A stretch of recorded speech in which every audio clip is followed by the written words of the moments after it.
The following podcast is recorded and produced by the Podcast Precinct in affiliation with the network at bicbp-radio.com. The Podcast Precinct. Consistency, creativity, culture.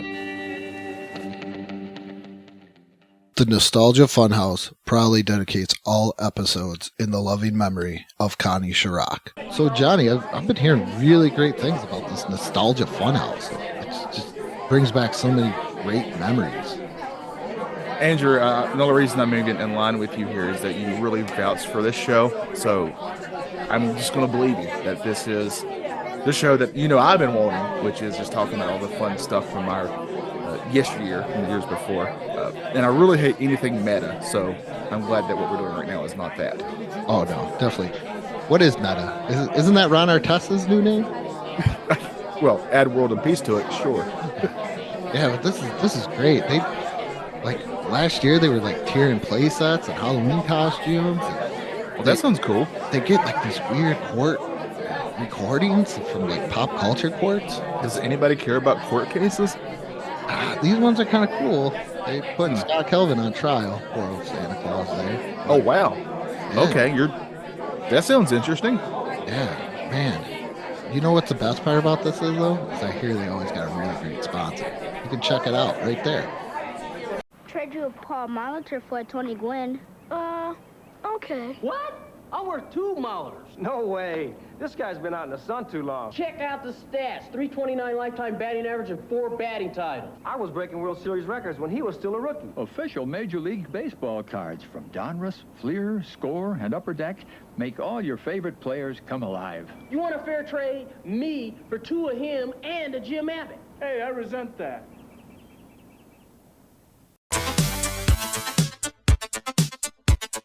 Funky butt loving. That's what's happening here today on the Nostalgia Funhouse. I'm Johnny. He's Andrew. And today we're talking about 1993's sports classic. Maybe we'll find out. Rookie of the Year. Andrew. Yes.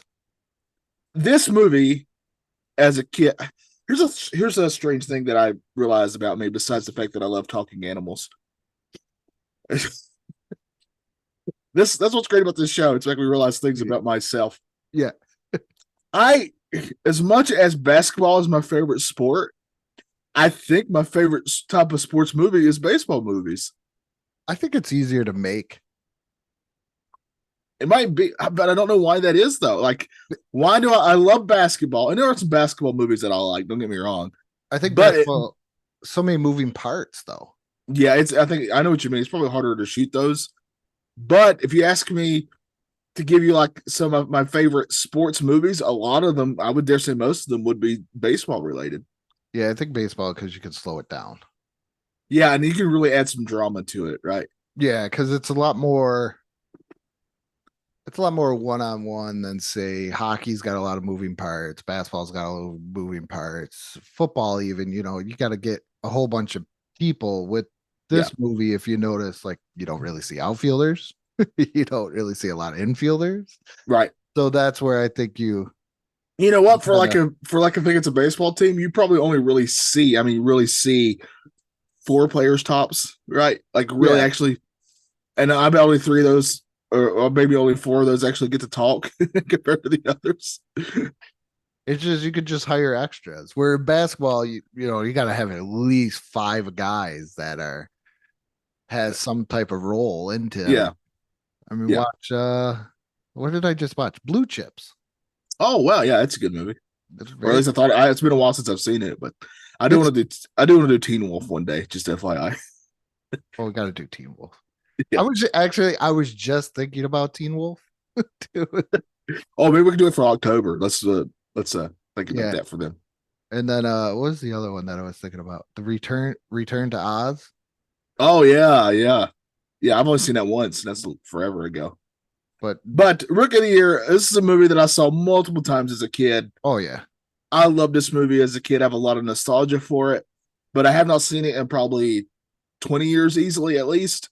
So I was very hesitant. I was like, man, I hope this isn't what I'm going to hate after watching it with adult eyes. We'll find out. Did I like this or not? Let's find out. Yep, it was released on July 7th of 1993. 103-minute runtime. We'll let it slide. Yeah. Budget was anywhere between 10 to 14 million dollars and made $56.5 million at the box office. Yeah, it was sort of like, if you look at its reviews, kind of in the middle of the road. I could see that. But that's like critics. Yeah. Yeah. They overanalyze movies. I mean, it's kind of their job. I get it, but I know what you mean. Yeah. But the first thing that I did not realize about this movie, who directed this film, Andrew? Daniel Stern. That's right. This is his only movie that I think it's the only movie he ever directed. Was this one? He, a little behind the scenes, he said that he felt like he read the script to this, which is about a boy who's well, it's not really his dad, but like a parent figure is sort of trying to take over his career. Yeah. And guess what? He did a little movie called Home Alone 1 and 2, and he saw that firsthand with the star of those movies. Oh, yeah. Macaulay Culkin's parents sort of trying to force him to do stuff right with his career. And he said he really had a lot of, he felt really sorry for Macaulay. You did mention, and I don't know why I didn't notice this either. I didn't notice it until now. There's a lot of Home Alone ishness to this besides just Daniel Stern. You got 3 actors from those movies that are in this. Yep. They wanted more. The studios wanted more. They actually did want Macaulay Culkin to play the main kid, but he couldn't because his dad was making him do another movie. So he couldn't do it. What would you say? The Good Son? I think it is the one. Yeah, he's filming that. Oh. And so that's why he's not in it. They also wanted Pesci in this. I don't remember for which part, but they wanted Pesci too. But Stern was like, "Man, this is really just going to become nothing but a Home Alone." Is it Nick Tortelli's part? I don't know what the guy's real name is. I just know him as Nick Tortelli. Was ex-husband from Cheers. Yeah. But that's so. There's a lot of one of John Candy's last films too. Yeah, and he actually wasn't originally going to be in that part. He kind of just showed up one day because he's friends with most of the people there, and was like, "Hey, I'll be in this if you want me." And Daniel Stern's like, "Heck yeah." You gotta love John Candy. I just sent you that picture of him when he was the owner of the Toronto Argonauts carrying one of his injured players off the field. Damn it! Have you heard too soon? Have you heard Conan O'Brien talk about John Candy? No. I highly recommend people find this. It's all over YouTube. I'm not going to do it any justice, but just a real quick.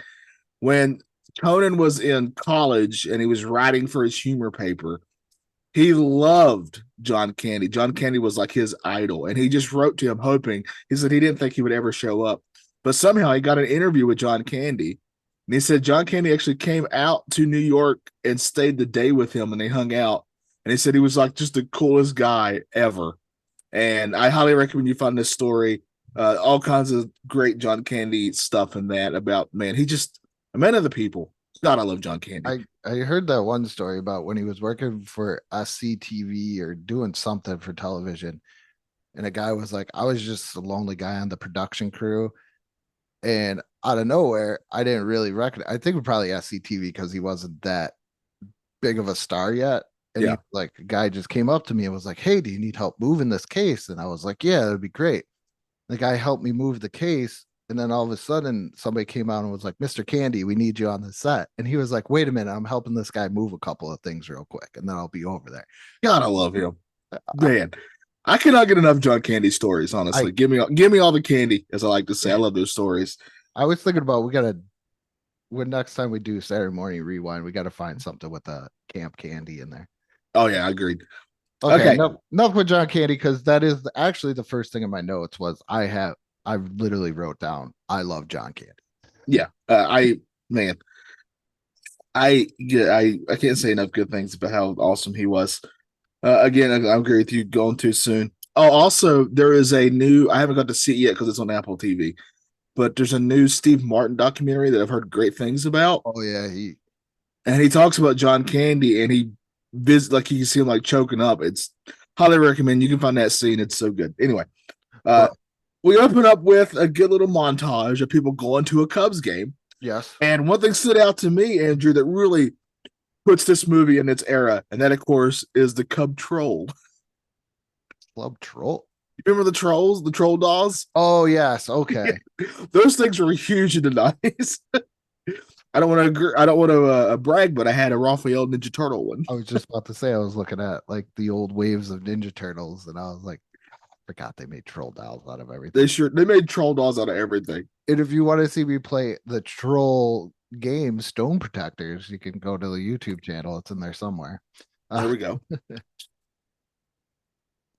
But yeah, it starts with that. It's opening day, and the Cubs are getting ready for another crappy year as always. Yep, they're losing like crazy. Apparently, they're used to losing. Yes.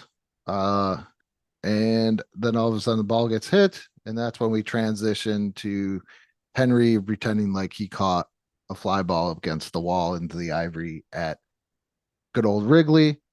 And you see him and his friend running, and they got a little baby carriage. I love it when the guy's like, "What's in the baby carriage?" And he's Our baby. our baby. And then the mother comes out, and this is the first part that kind of got to me was the mother came out, and she's talking to him and his friends, and she's like, "Hi, George," and then she's like, "Hi, Clark." Like, Yeah, that's a weird. Yeah, what are we doing with Clark here? yeah, I thought that was a little weird too. I had to take a note of that one. Yeah. But I want to give you a note here. As they go, we're going to the game, right? That's what they tell her. And so they're running off. Or they're going, Yeah. and she goes, "Here, don't forget your sunblock." And she throws it to him, and he misses it. And everybody like blames him for it. But she threw it like 40 feet over his head. Didn't you think that? I was like, how can anybody catch that? well, that to get a little bit ahead of this, remember what you that's like one of my favorite parts that I can appreciate now because I'm older and there's stuff like I say, like as we got done doing dunks for the Retroactive Sports Podcast. And when she tosses him the thing in the airport, the sunblock, and Daniel Stern's like, "I haven't seen that pitch since Scruffy McGee." Yeah. And I'm wondering if that's how I sound now. I also just forget getting this out of the way. Daniel Stern is incredible in this. He is amazing. Yeah. I don't He's so think there's great. really a bad actor in this, not to really, I agree with you. Yeah. but he gets, But anyway, my point is she threw that. Nobody could have caught that. I could have caught that. You'd have to run back like 10 feet. Yeah, got backpedal. Well, no, make sure you put your hips in the right direction. But that's on the thrower, is what I'm saying. She did not throw it to him. She threw that over him. Don't get me started on that. Don't. I played first base, and to this day, I am still friends with the one kid that he would play shortstop. Shout out to Joey Caution, my favorite shortstop ever. And I still talk about him to this day, to the point where my daughter, if I'm like, you know who my favorite shortstop was? And she's like, Joey Caution. Like, that's right. Because he got the ball right to my damn mitt. I'm not going to mention the other person that lackadaisical threw it. You know what? Yeah, that is on her. I'm not going to defend her because remember one time this person, he threw the ball and he threw it so high. I had to jump for it, but I jumped back because of how I had to catch it, and I hit up against the fence. And everybody's yelling at me, "Why did you get the ball? You should have made it." I can't. You throw it right to me. Oh, Yeah. I'm gonna stop. No. I like this. I like his tangent because I want to go on one here too. Do you know why that I always got picked when we did when I played basketball? Because I was a team player. I passed and I set screens. Yeah. People don't do that now. You set screens. I get here. Do you want to get playing time on the court? Set a screen for somebody, and they're going to pick you every time. That other person, I don't want to mention his name, but he was not very good at getting me the ball. It was very lackadaisical. Well, Kasha threw that ball into my glove and made my hand sting. Yeah. You might be like, "Why do you want your hand to sting?" Because I just want the ball in the mitt to end the play so we can get to the next one. That's right. That's right. Okay. But so he gets put into a game, a little Lily game, and he goes, Let's talk about this game. We're really analyzing this movie. We're like 5 minutes into this movie. But I want to talk about this part. Never have I ever in my life. First of all, this kid, obviously, they made a point. He loves baseball. Yes. He loves baseball. So he knows how baseball works. The fact that he would throw the baseball out over the fence instead of back to the pitcher. It's ludicrous. Okay. And also his hat was down. Yeah, just Why? move it up.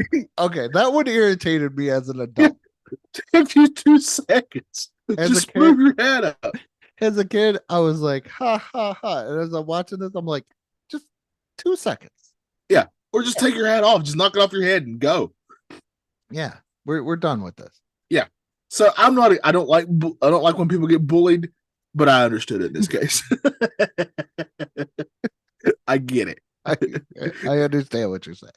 Yeah. You're not condoning it, but you understand. Yeah, exactly. Right. Uh, I don't think it's cool, but you know. So the next day at school, obviously, he's getting bullied and he's trying to get with this girl. This was the other thing that made me laugh. Oh no, we got to go to the mother. You know, Oh, yes, because this is where you meet the boyfriend, right? yeah, Jack, and she's saying maybe you're not an outfielder, maybe you're a pitcher. Yeah. And he goes downstairs and he's got to do the laundry. Who has bars of laundry soap? I don't know why this just clicked into my head.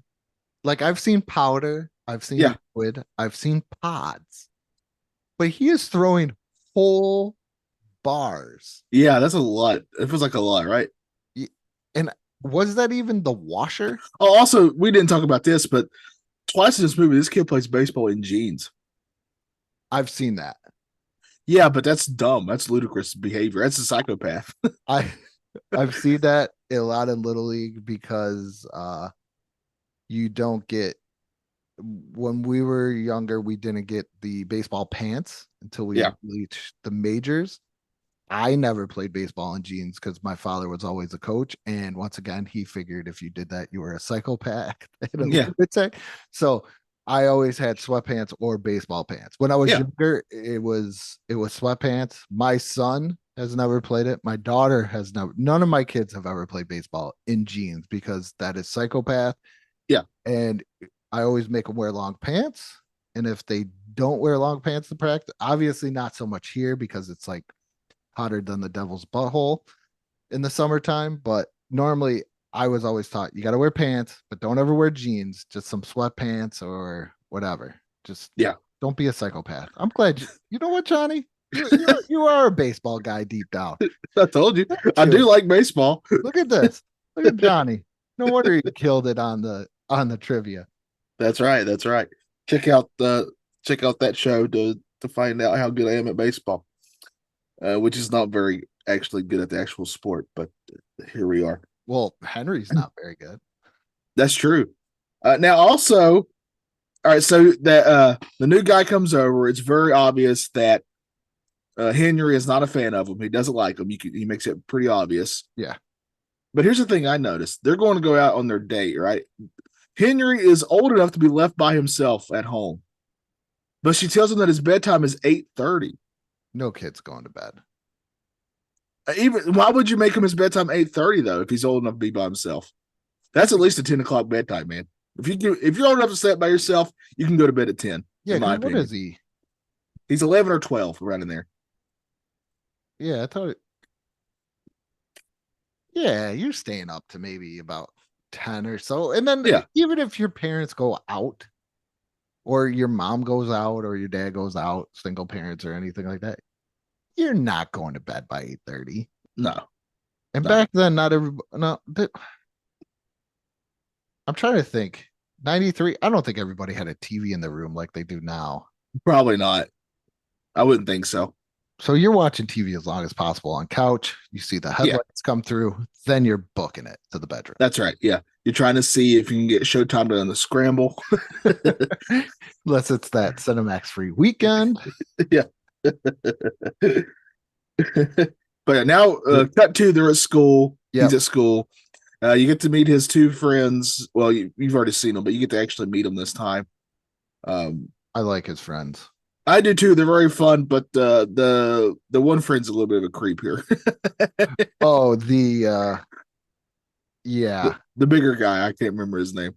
I think I got that in there about how the one girl is stacked. Yes, he Hey, says she's stacked. By the way, that girl is also in Mighty Ducks 2 and 3, if I'm thinking right, and she's very awesome. So Yeah, that she is stacked. Oh my goodness. I was like, did we really watch this? yes, Yeah. Oh, Uh, yeah, that's Julie the cat. yeah, She's also in Men in Black too. And then after that, she kind of falls off. And well, she does other things, but nothing I've seen. Yeah, but he has a crush on her. I like it when they start talking. Like Clark is very much the optimist in the group.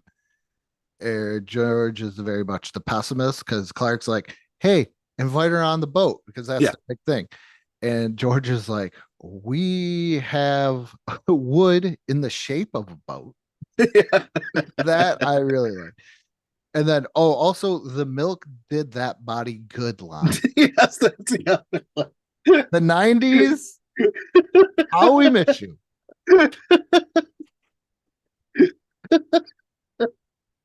Again, these kids are like 11 and 12. Yeah.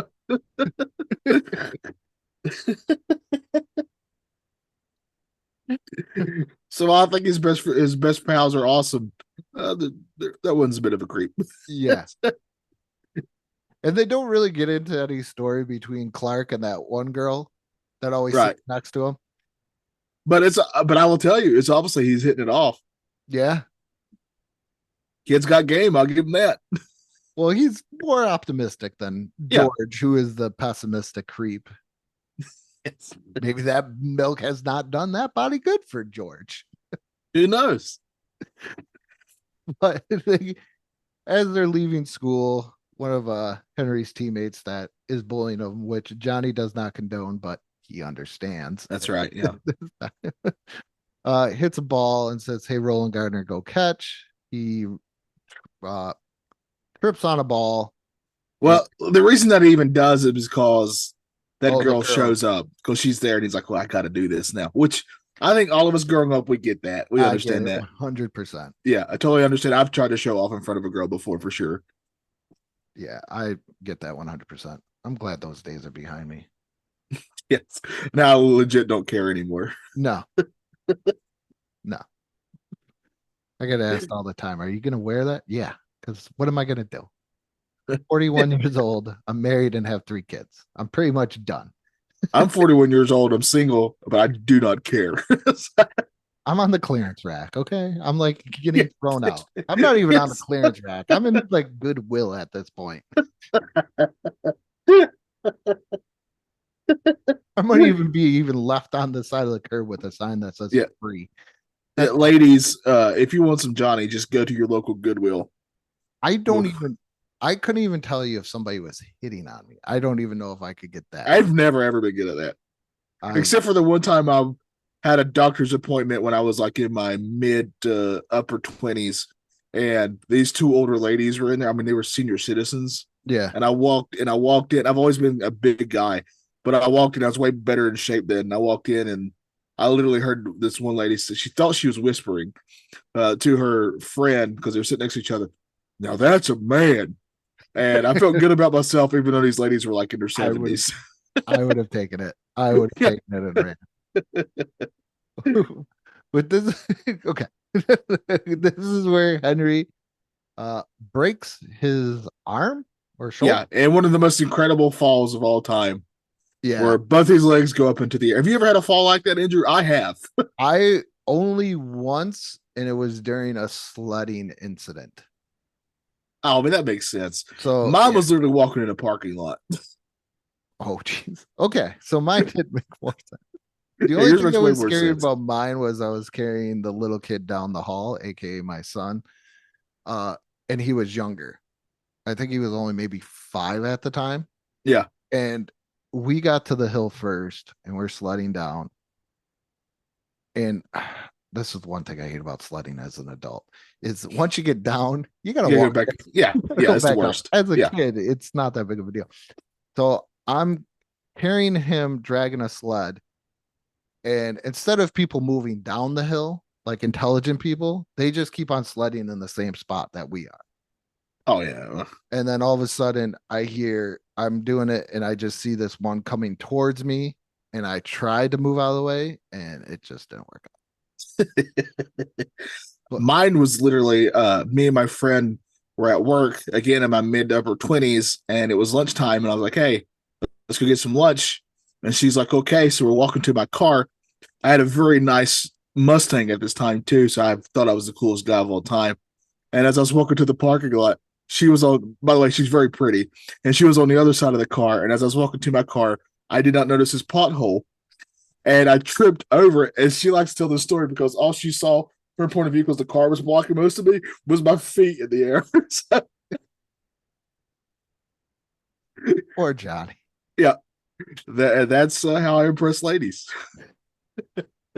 She had you head over heels. Yes, quite literally. Yeah. But yeah, he falls, Yep. breaks his arm, and then Uh, we got this little montage of he's in his cast. because it's Some up pretty in the- funny, goofy parts because his cast is up like he's waving. Yeah. I liked all those. Those are pretty funny. But I in no have- time, he's got to get his cast off in what might be one of the greatest doctor scenes of all time, and dare I Yeah. say, the greatest cussing scene of all time. Why? Oh wait, we're talking about this is a kid's movie. Yeah. Just because you watched it as a kid doesn't make it a kid's movie. Okay. Just got to remind myself again. Yeah. So he goes to get the cast off. It's cast off day, right? And for some reason, this doctor Tom goes with Hanks his- was there. Yeah, And Tom Hanks Wilson. was there, Wilson, everybody. FedEx was on the side, and for some reason, this doctor also lets the kid's two best friends in with him. This is the 90s, man, and before COVID. Who cared? I mean, I was watching old WWF stuff. The Bushwhackers were licking people. Yeah, but that's what they do. They're the bushwhackers. Okay, well, you pretty sure you can let people into the doctor. Okay. now. All right. I mean, I understood the mom being there. That made sense to me. Yeah. But anyway, so they're all there, and he's checking. The doctor is checking his arm, and this is the very famous scene where you've discovered that his arm's changed. Yeah, what is it? The tendons have. And and he goes, I need you to rotate your arm, and he smacks the doctor in the nose, and that's where the doctor utters the famous funky butt loving as his cussing. Andrew, I kid you not. Yesterday on my social media, I posted I was watching this, and everybody was like, they remember that line specifically. It's funky butt loving. But yeah, that's got to be like the best cussing scene, especially in a kids' movie of all time, right? Right up there with Joe Pesci's cussing in the Home Alone movies. Oh yeah. Always going back to Home Alone when we're talking about Rookie of the Year. I know, way more than I ever thought I would. This is kind of like Home Alone. This is Yeah, a secret Home Alone movie, I he think. got left Home Alone. Yeah. This is you got infiltrated. Yeah, yeah. The family did and got broken up in a way. You know But- what's weird? There's always these weird things you may like in a movie. I really, for some reason, enjoy as I try to fix my camera here. We had to adjust some stuff. I always enjoyed the sounds they made his arm do to let you know Oh. that it's like a super arm now. The elastic. Yeah, I don't know. I I- always like that. I wrote more notes about the sounds, but that's towards the end.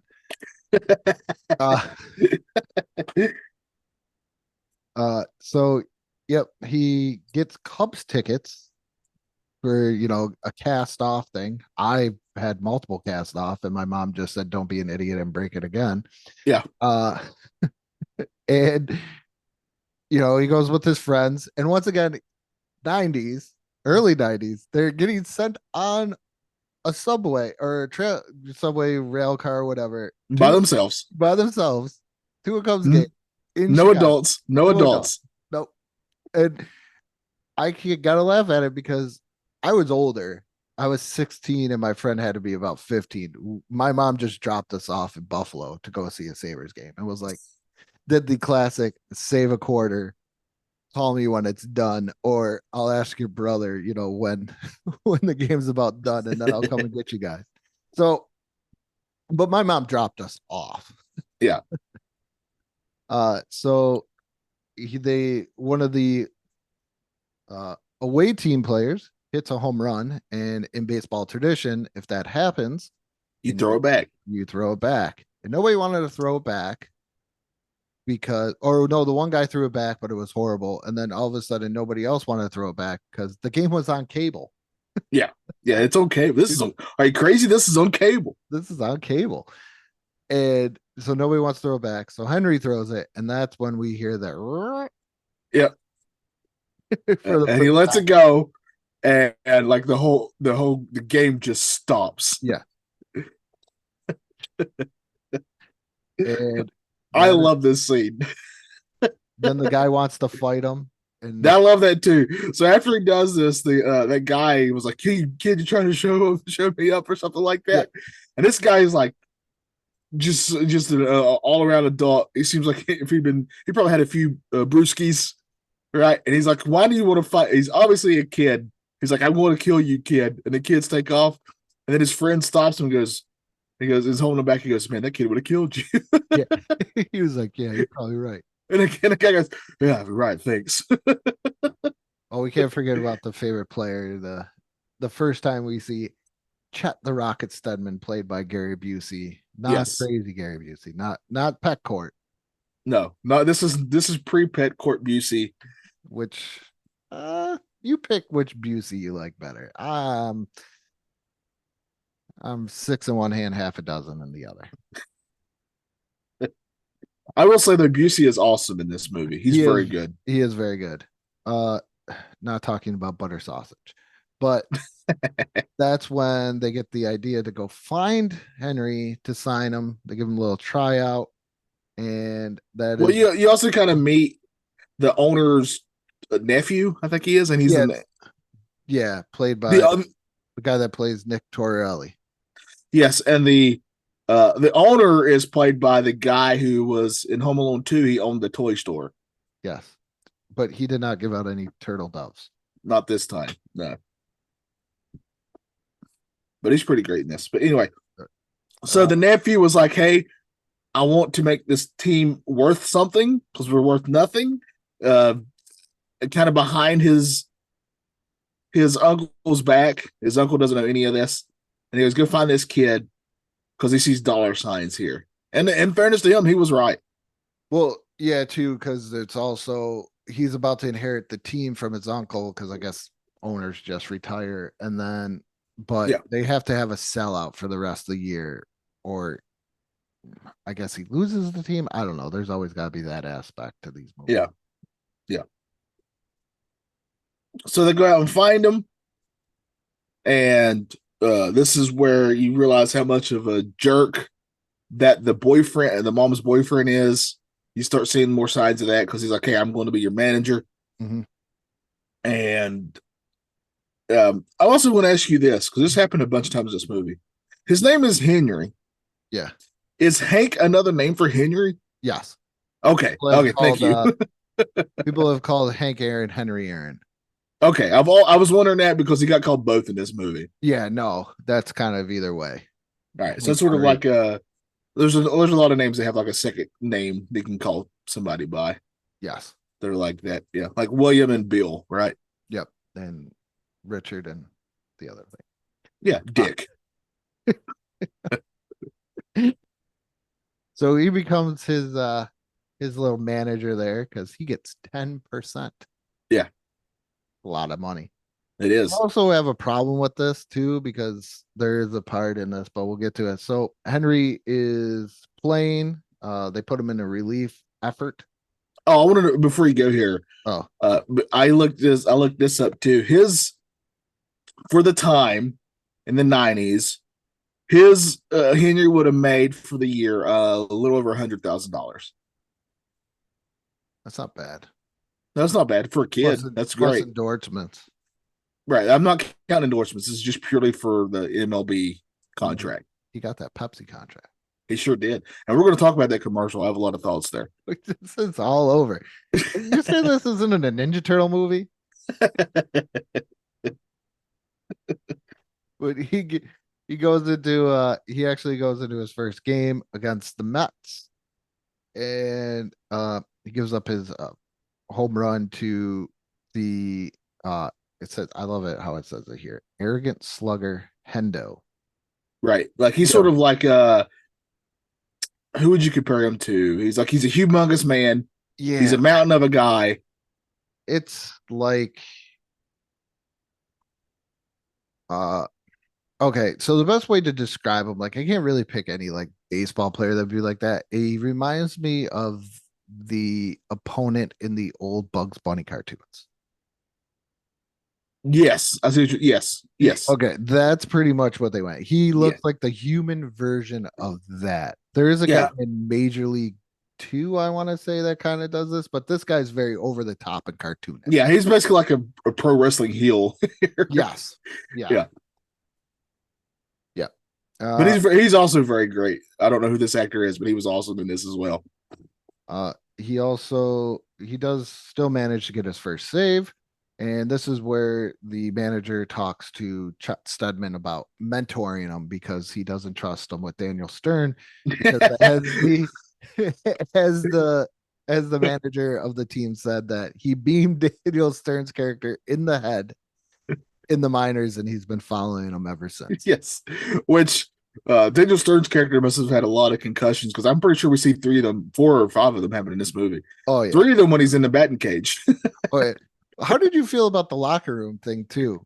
When he like looks down, and this is like before the game, and he like looks at the guy standing next to him, and then he like looks Oh, yes. down and then Yeah. looks at himself. I'm like, okay. I'm trying to think, like, if you're in an. Here's the thing I'm thinking. If I'm the adult there, I'm not going to, like, undress in front of a child. That just feels very wrong to me. Yeah. Or you might be a little upset. Yeah. That he's in there. So Henry goes on the road, continues to impress, and then he finally goes on the road where he has this is the best too. It's the airplane. Where Oh, is this before or after the montage of him striking people out? This is after. Because one of the people he strikes out, Barry Bonds. Yep, Yeah. he strikes out Barry Bonds, Bobby Bonilla, and I have no idea why, but Pedro Guerrero. Well, Pedro wanted a paycheck, man. He was not relevant. Bobby Bonilla. Oh, Bobby Bonilla Day is coming up pretty soon. Every July, I believe it's July 1st. Man still gets a check for $1.5 million from the Mets. Oh, that's who that is. Okay, yes. Oh, yeah, there you go. I know that story. How Yeah. you have no idea on the plane. I know that story, though. Yeah.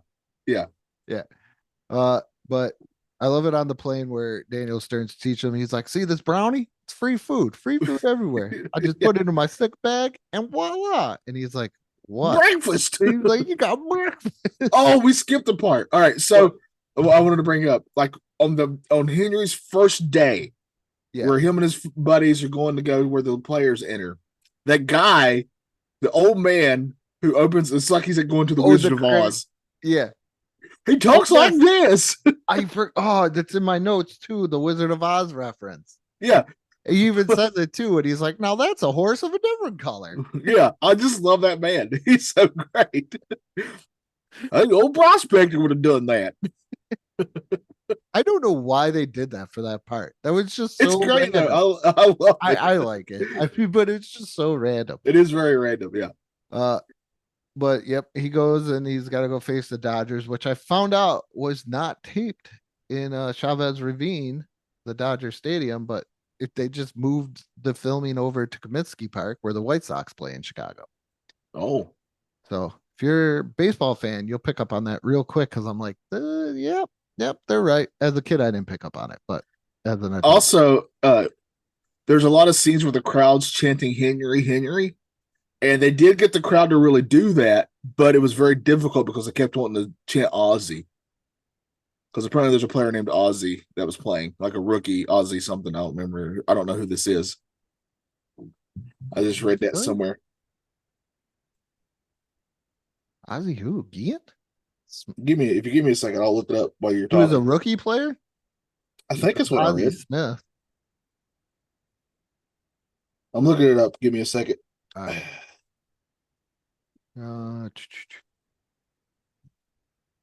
So yeah, this is also. I'll just let you. I'll give you a minute here before we. Yeah, it's Ozzie Smith. Yeah. Okay, I was gonna say that's the only Ozzy that I know. Yeah. He was a Cardinal. That's what it was. It was a game because that game was the one between the Cubs and the Cardinals. Oh, okay, so they were trying to get sound. Yeah, and they wanted they wanted the crowd to chant "We want Henry," but they kept saying "We want Ozzy" because he's the one who actually plays baseball. He also was starting shortstop for Mr. Burns's softball team. Oh, yes, he was. Yes. But this is also where you get into another great scene with Daniel Stern, where he gets locked in between the rooms. That's my favorite one. And I never realized how great the guy is. The one guy, like the butler, and he's like, or the He's been in a bellhop. lot of stuff. I've seen that guy in other things for sure. Yeah, I think his name is Larry something in real life. Yeah, he's been in a lot of stuff. But when he's like, "Sorry, sir, the door seems to be malfunctioning," Yeah. and he just like stares at him with his mouth open, and he walks away. And Daniel Stern's like, "Hey, I like that guy." Nice guy. Yeah. I never realized how great. Like, I always thought it was funny when he got stuck between the doors. Yeah. But that little interaction was just so great. I love it when he gets stuck down here. He just, oh boy. Once again, if he just would have stuck out his hand, he watches it come in. Yeah. And he fit like his body fit perfectly between those two doors. I just love it though. Sorry, sir. The door seems to be malfunctioning. I'll get somebody right up to it. I think at this point, that's kind of like the climax, or when Henry actually has to hit, he gets walked. And Yeah. he taunts, and then but he ends up scoring, and the other guy almost overruns them. And This is where he talks about the pitcher having a big butt. Yeah. Yep. And the Cubs are winning, and this is when Chat is getting a little close to Mary there. Yeah, the story, which makes sense, is how all these do. Chet sort of was like, I don't want anything to do with this kid at the beginning, but then he sort of like takes the kid under his wing, even signs his baseball, his rocket, which he didn't want to do. Mhm. And you can tell he actually is like, he does like the kid. He's like, man, this kid, he's a good kid, but he really likes the mom. But there's a scene where like he gets them out of a crowd of reporters into the limousine, right? And they're all in the limousine. And it's very obvious Henry wants Chet and his mom to hit it off, which I get it. So he's like, hey, I'll make us some drinks. And she goes, how did you learn to do that? Here's all he did. He got 2 glasses, put ice in it, and poured 1 drink in both glasses. That is all he did. And she's like, impressed. Like, how did you learn to do that? On the road, babe. Yeah. That's all he did. The part that I'm talking about that kind of angered me, where I understood why Jack was getting kind of pissed off, and this is the only time I felt bad for Jack, was I don't know where they're at, like some banquet or something, party maybe, because they're winning, and she is all up on Chat, like they're slow dancing. Yes. Yeah. Her head is on his shoulder. Yes. There's Jack at the bar. I felt bad for Jack. I'm like, yeah. Break it off first. Just break it off. Yeah, I'm with you. Jack is not the good guy here, but in this situation, I'm completely with you. But also, this is one of my favorite parts where, again, Daniel Stern is trying to show young Henry the ropes, and they go up to these 2 ladies. They're like, excuse me, ladies. And they're like looking at him and they go, no, excuse me. And he makes them move so they can get to the pinball table. Because it's all free, Henry. Such a great line. Such a great moment. But at a certain point,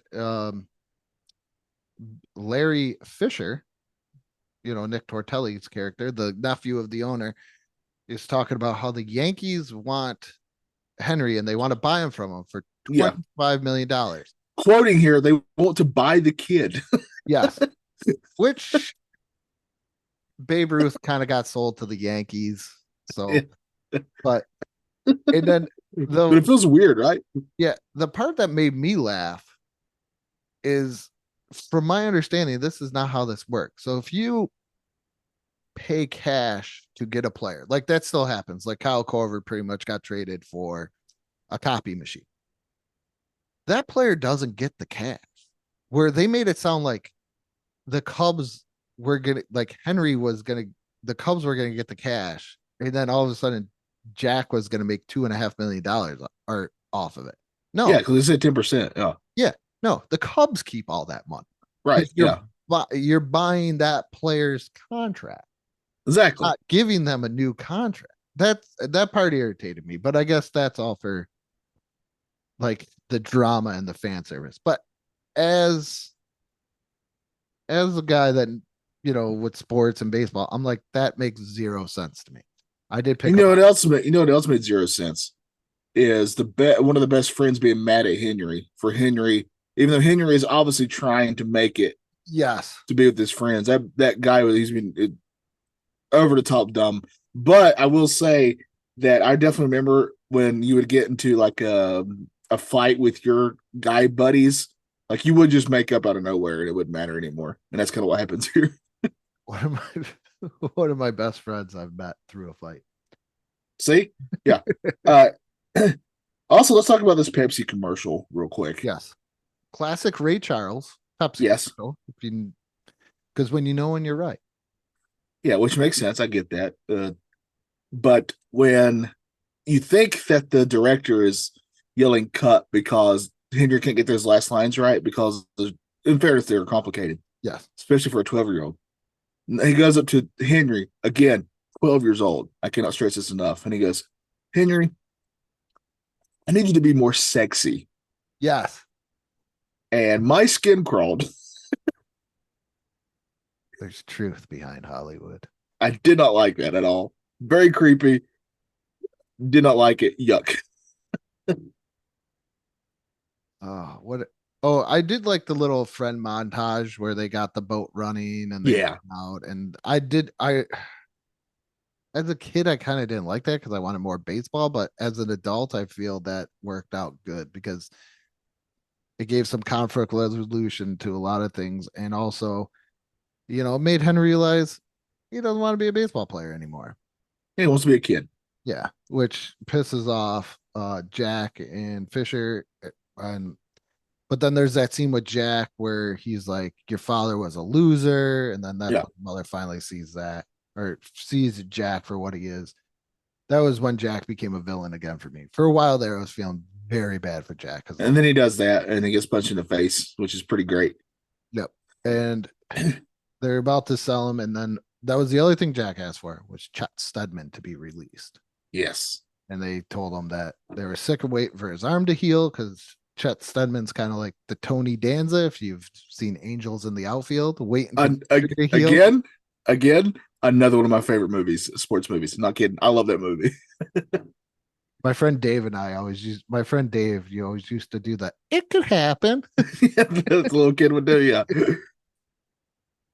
But so finally, Henry's like, I don't want to do this anymore. And they found out that he was going to get sold to the Yankees, and good old Uncle Ernie or Bob or whatever, whoever. I'm trying to think what his name was. The owner of the Cubs. The owner of the Cubs was like, hey, I didn't authorize that. So don't worry about it, Henry. And then after the season, go be a kid. And Chet Steadman gets to pitch. This is where I get really annoyed with the sounds. Okay. So he's pitching wonderfully. I know what you're talking about. I know exactly what you're talking about. The arm goes out. So they play like a rock and roll riff. Yeah, it's like like every time he goes like try and throw the ball at this point. Yes. Like he's got to throw it to first, and he goes to lift up his arm to throw, and all of a sudden you hear. I thought that too. It comes out of nowhere. Yeah. Look, I'm just sitting there watching. I'm like, yeah, I've been taking too many notes, typical stuff I've noticed before, or stuff I'll remember. Then all of a sudden I hear, and I'm like, yeah, that didn't age well. But Chet comes out and he's like, I'm done. And then he felt the shoulder go. yeah, he's like, I'm done permanently. And I love it how the manager thought that he was going to take his job, even though they're going to release him. Well, I would think the minute. Well, yeah. Oh, he did know because he was in the room. Yeah. Yeah. But that was weird. Like, hey, we're going to release you, even though we don't want you around, but we're still going to have you manage the team. Well, I think that the manager and him were, you can tell, were friends. Yeah. But then Henry goes out there. Oh, let's also talk about real quick how the manager always got Henry's name wrong until the last. I love that. Oh, yeah. Roland Girder. Yeah. You can actually find a Roland line of Girder. all the names he called him besides his right name. It's pretty great. But Henry goes out there, slips and falls on the ball, reversing the injury. I don't know how he didn't break it again, but Right. Yeah. so now he's got to think fast. He intentionally walks. They do the hidden ball trick. He makes the one guy run and then they get him out. And then he throws the floater pitch because his mom, he realizes Let's talk about this scene. Let's talk about this scene. how far away she was. Can we talk? Yes, they have a conversation despite the fact that she, in a crowded stadium, is up in the stands and he's on the pitcher's mound. They are so far apart, but they're having a one-on-one conversation here because he notices in his glove. I mean, I like the moment that he realized that it was his mom who was the baseball player. I like that a lot because overall she seems to be a really great mom, right? I like that character a lot. Very So good. I like that moment quite a bit. But like just that there's two things that would not happen here ever. First of all, that conversation couldn't happen because there's no way you'd understand everything. Because they're literally talking, they're legit talking to each other. They're saying words to each other. And then when she goes, float it, he floats it. That guy would have destroyed that ball in real life. He would not have missed that. Okay, so I kind of disagree because my daughter can't hit it like a changeup, like a slow pitch like that. She will take a fastball like for a while. She's gotten better with that stuff. But she would take a fastball. Like she saw it and she's like, yeah, this is mine. He had enough time. She saw the off speed stuff though, the little bit of slower stuff. Because I think the problem is you want it so badly and you see it. He sticks his tongue out like he's Michael Jordan about to make the game-winning shot. I can't fault this guy because I've done it and I've seen it happen many times. No, I get why it happens. It makes sense. And I love his reaction afterwards where he literally throws a tantrum. That's great. That's this big guy on the ground just throwing a tantrum. Love it. But yeah, so Henry wins the game. Yep. And then we cut to next spring. Henry's playing Little League and Mary and Stedman are now a couple. And we assume, but he's the one who's coaching the kids team. I think they're a couple. Oh, I agree. 100%. But there's a little hidden thing here. The last shot is Henry being held up by his teammates holding on his finger. There happens to be a Cubs World Series ring. And this was when they were like in their 100+ year drought, right? Of not winning winning that. I think it went up like 106 years or something like that before they won it. This is going on almost 90 years. Yeah, it's historic. I think it was 1908. I want to. Was it? Yeah, that you're right. I remember that World number. Series victory. Yeah, but that is Rookie of the Year. Very great movie. How do we do? Oh, let's do. I already know what we're rating it, but what character would you be? Oh man, there's a lot of great characters in this. Other than the great John Candy character, because I really thought, even though he's not big time in this, moments he's in it are amazing. Yes, he does very well. There's not very bad. I really like the manager.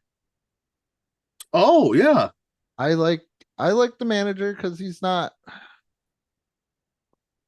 Oh, the odd bellman's name is Ian Gomez. I just looked at this. Okay, yeah. Okay, but that's neither here nor there right now. I'm trying to think what his name was, the manager. But yeah, I really liked him. I like that. Yeah, I'd probably be Daniel Stern. I knew that's where you were going. The minute Yeah, I he had saw the that- most fun. I'd either be him or John Candy for sure. So I like the owner too because I really like it when he's like, I Yeah. got the Dakota ring out of the Cracker Jack box. I love it when like he's buying them hot dogs and he goes, hands him money, and the guy goes, "Buddy, you're $3 each. $3 for a hot dog," and he's the one who owns the stadium. Yeah, why are you? That was the only thing too. I was like, why are you buying that? Yeah. So this guy, the manager, was played by Albert Hall. Yeah, he was great. He was really good in this. Yeah. Everybody was good in this. Yeah. I don't think there was. I don't. Yeah. This for a kids movie. Like sometimes you watch a kids movie. I think this is And the other guy, one of the baseball players, was the guy who played the janitor in Scrubs, Yep. and he's amazing. That guy's awesome. So I he has love a lot of great people in I this. love his dad in the middle. Like Me too. Yes. Yeah, he's great. Yeah. But yeah, I mean, I wouldn't put it up there with the Sandlot, but in the same way where none of the adults were cheesy. Right. None of the kids were very overly. I mean, there was a couple of creepy moments, like we said. Yeah. But none of the kids were like overly like movie tropish. Right. Yeah. It Yeah. just seemed The kids felt Good. pretty real to me in this. yeah. How many out of 5 funky butt lovins are we giving this? I would give this 4 funky butt lovins. I am pleased to announce that I really love this still. This is one of those that I hadn't seen in a while, and I was kind of concerned that I might not hold up to my nostalgia standards, because you just remember stuff being so great when you were a kid, and sometimes you go back and watch it and be like, yeah, there's some stuff here. I'm pleased to announce that this is still great. I'm going to give it 4.5 funky butt lovins. I really love this movie. That's the best way to do it. Is the funky butt lovins. Yeah. I think this has probably been the best one that we've graded something. Yeah, we both love this movie. Highly recommend it. It's on Disney Plus. Yep. If you want to go check it out or watch it. What did you like this movie? What are your thoughts? What's your favorite baseball movie? Let's throw that out there too. So check us out wherever you get your podcasts, YouTube, Facebook, and and next week we are doing a tag team battle royale tournament. Oh, Stay tuned for that one. And what may not be nostalgia for you may be nostalgia for some. funky but loving.